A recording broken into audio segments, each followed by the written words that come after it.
was a son.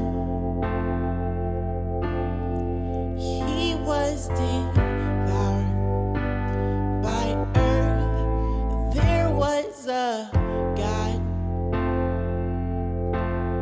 They call him the Father. And there was a means to make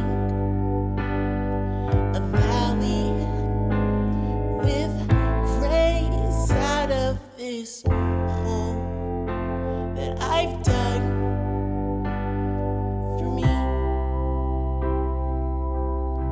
He made a valley. Good evening and welcome to Healing Our Brokenness. This is episode 52 and it's entitled Living in the Moment. Every day we have hundreds of things that we have to get done. And when I say hundreds of things, it's not even an exaggeration.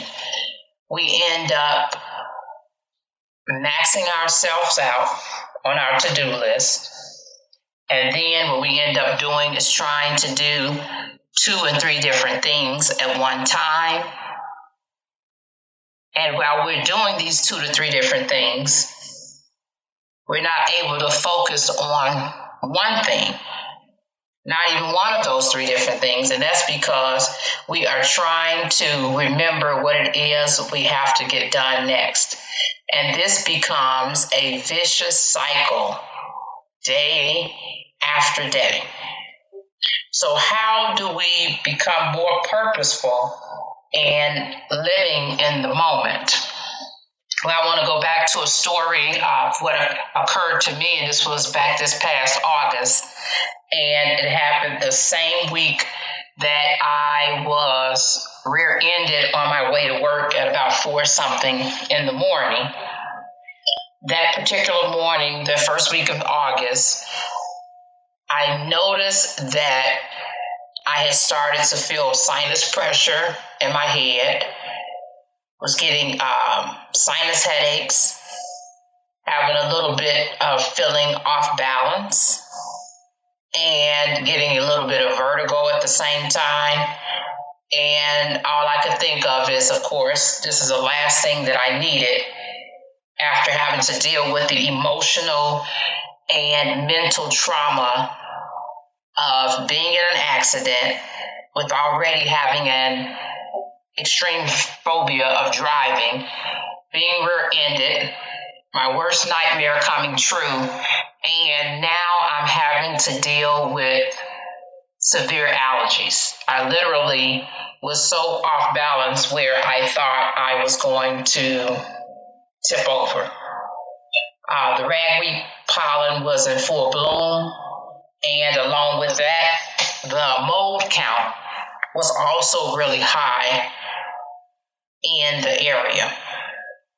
It got to the point where I started feeling the sleepy spells of allergies, and I have dealt with this before. Year after year, I have about a good couple of weeks of feeling this sleepiness as if something has overcome me or someone has given me a sleeping pill or something. That's how bad it is. However, this particular time, it lasted for a good about 5 weeks. And during those 5 weeks, at the beginning of it, at least the first 2.5 weeks of that 5-week period, I was very frustrated, and I could not seem to get my mind out of thinking about what all I could have been doing at that time. What ended up happening was, because of the sleepiness that was occurring, I would have to wait before leaving home to go into work. So I was getting there late, and I was frustrated about it, but I was in no condition to drive, and I did not want to spend an unending amount of money paying for Uber. And so then the second part of that was having to stay after work and stall as well. And that could have been anywhere from, who knows, 20 to 45 minutes before the sleepiness wore off. And then it even got to the point where if I had a bad night due to the sinus and allergies and the postnasal drip, and I didn't sleep well, I would have to go to the car during my lunch break and just close my eyes, even if I didn't go to sleep, but I could close my eyes, do some deep breathing, and just relax enough to feel like I could have like a reset button that would be hit pretty much, so I could continue on with my day. This went on, like I said, for a good 5 weeks. But midway through that point, I got so frustrated, and I happened to have a therapy appointment. And I mentioned to my therapist, and she said, "What about just living in the moment?" And it was like, wait a minute, huh? She said, yes, what about just living in the moment? Instead of you focusing on how you could be at home, laying down on the couch and relaxing there, instead of doing it in the car after work, and then only to get home and be sleepy and tired and having to sleep for more time before you could feel like you were rested enough to do anything about after work. How about just living in the moment and doing what you have to do for that particular moment and not focusing on what it is you could have, should have, would have been doing? And when she said that, it really put things in perspective for me. And I'm not saying that I have not still been dealing with the frustration from it, but it changed my whole way of thinking. I had allowed myself to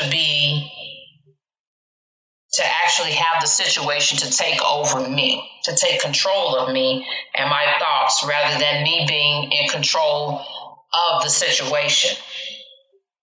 And it was really running amok on my thought process, and the fact that I was not able to do everything else that I was doing prior to the sinus and allergies hitting.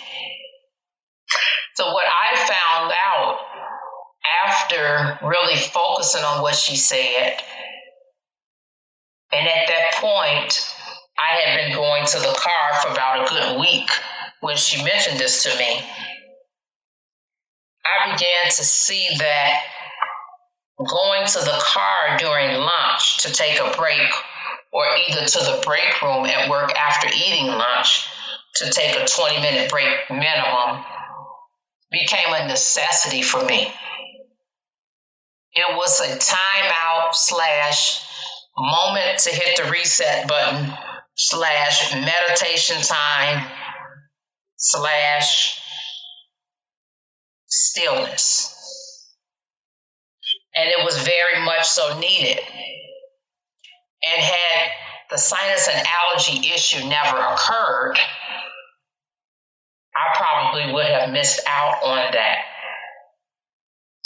And so it became, now it's not a, oh boy, I gotta go, oh my goodness, I gotta hurry and go to the car to get a reset because I'm feeling out of it. It's more or less, oh, this is what I need to do in order to be able to help myself to transition over and have a better day. This is what I'm looking forward to.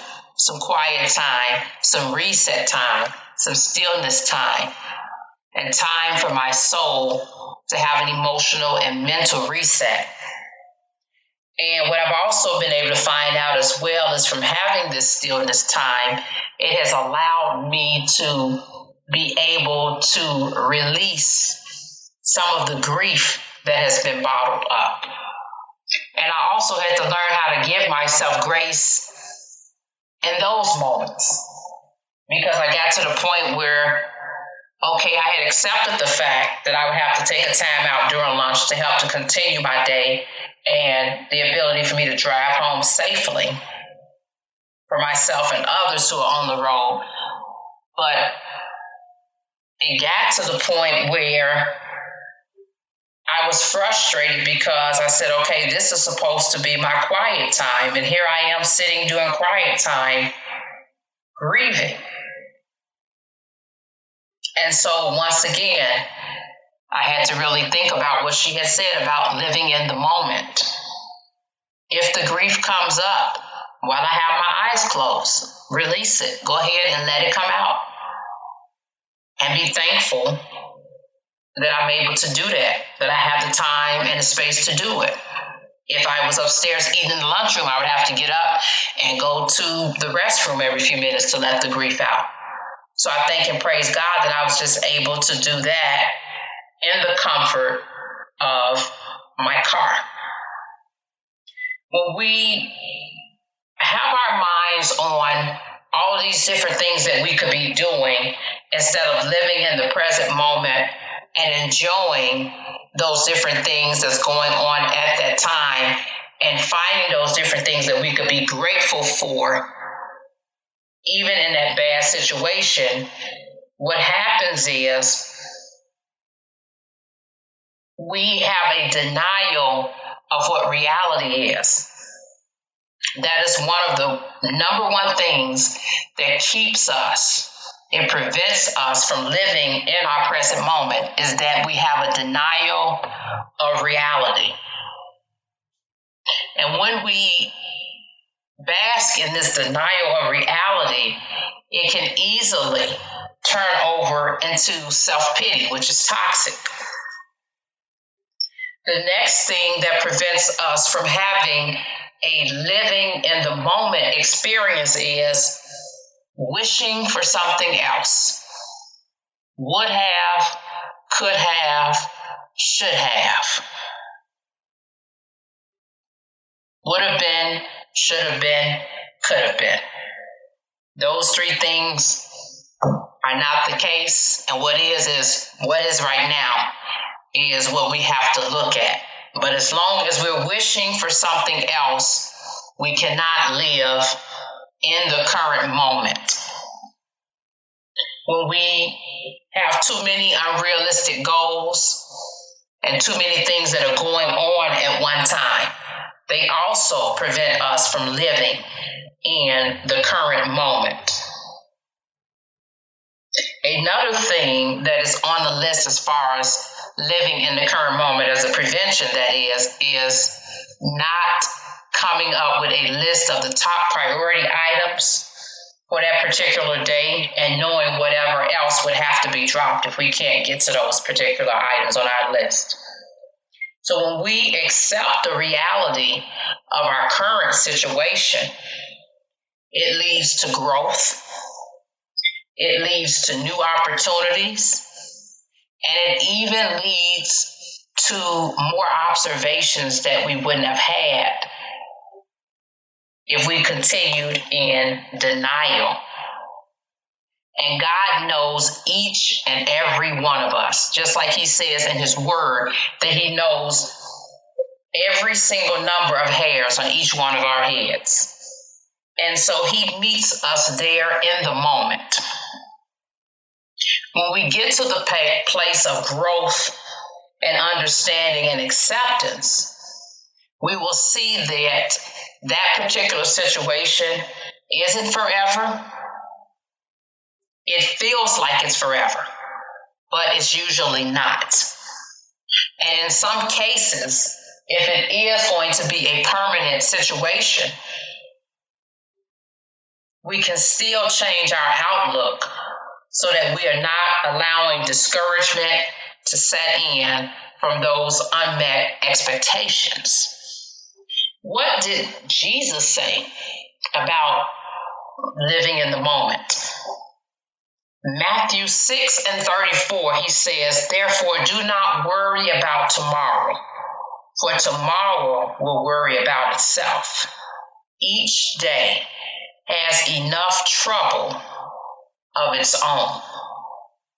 And in Philippians 4:6, we're told, do not be anxious about anything, but in every situation, by prayer and petition, with thanksgiving, present your requests to God. I hope that you have enjoyed this episode and something that was said today caught hold of your heart and your mind and your soul, and it has given you a new outlook on the could have been, would have been, should have been, and has allowed you to think about what can I do to live in the moment. Thank you for tuning in to episode 52 of Healing Our Brokenness. And until next time.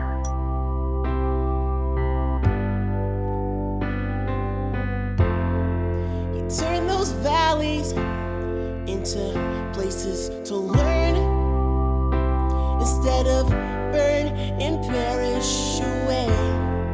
And nights never so cold without His grace. How could I say that I've seen the world from His great love? How could I know what He could love? How would I've seen what He had in store for me if I didn't give up and let Him be my valley of grace, where things would change and maybe they'd take up the cross high again? The valley of grace never was the same after He had died. The love that refines.